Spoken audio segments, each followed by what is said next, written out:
Let's just see what waits for us over here. This question is brilliant. I love this one. It looks like we're going to do only trigonometry tonight. So I hope it helped you guys who are so afraid of trigonometry. Most of the questions Mbali told me that we get on to take on the air was trigonometry questions. So it shows us that you might have a problem with trigonometry because there's so many different options you can choose from when you do trig.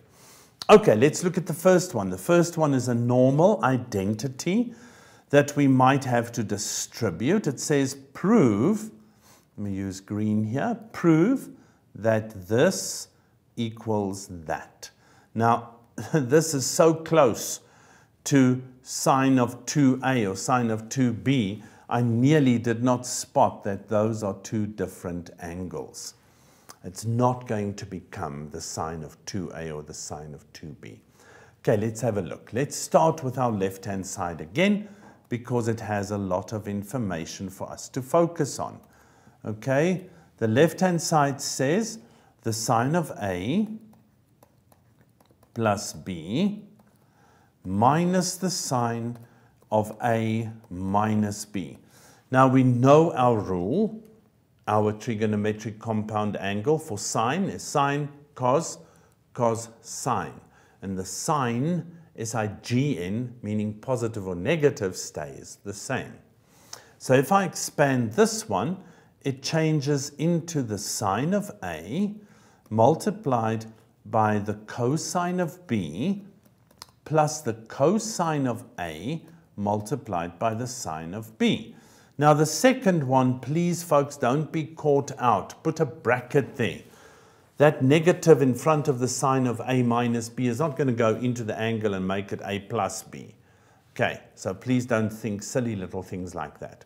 Put it in a bracket, and then you're going to expand your compound angle. It becomes the sine of a, the cos of b, minus the cos of a, the sine of b. Okay, and now I can distribute my negative. It goes into the bracket over there.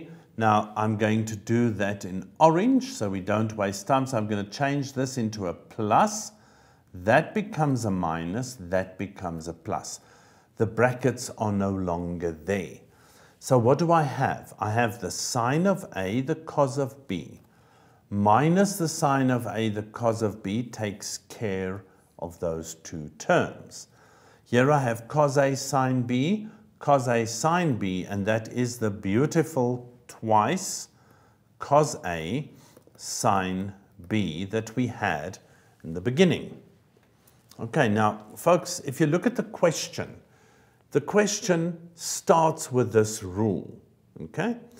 And it ends with part 2 of the same question, asking us to evaluate something that looks very strange. Look at this.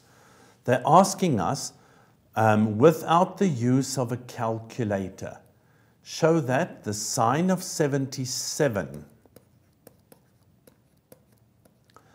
minus the sine of 43 degrees is equal to the sine of 17 degrees. Now, this is very interesting from the point of view that how do I get to this?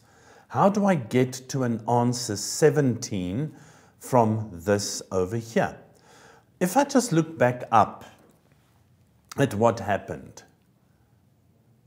that resulted in this.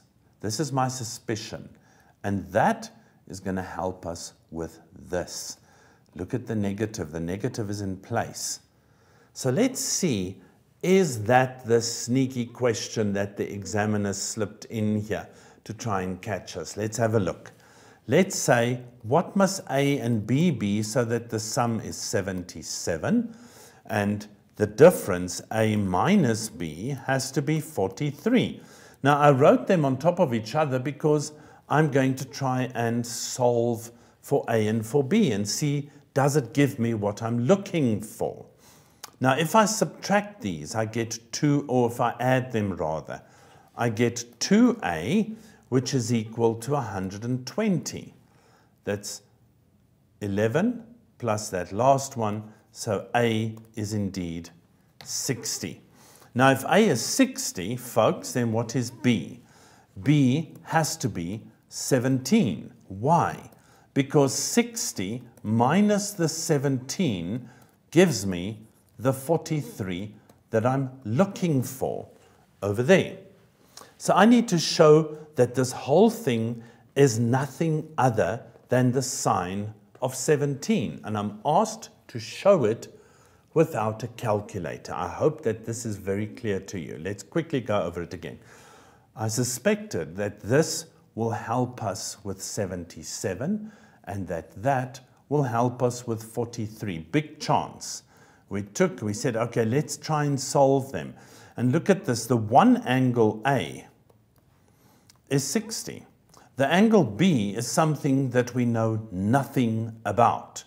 Okay, so let's then throw it into this right-hand side, because we saw that this minus that is equal to the right-hand side. So the right-hand side is twice the cosine of A multiplied by the sine of B.